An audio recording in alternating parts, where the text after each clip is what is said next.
हिजो आशिष साथीले प्लम खाएको देखायो नि त, कस्तो खानु मन परेको कि।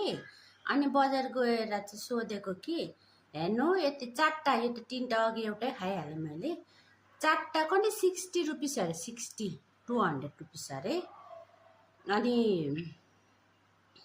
अर्को थियो बासी, यो चाहिँ फ्रेस अरे नि त, फ्रेस 60 रुपिस पावा अरे हो।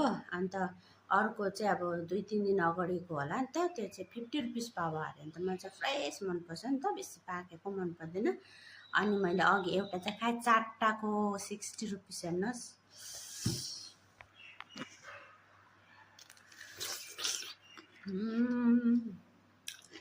मेरो चाहिँ फेभरेट हुन्छ।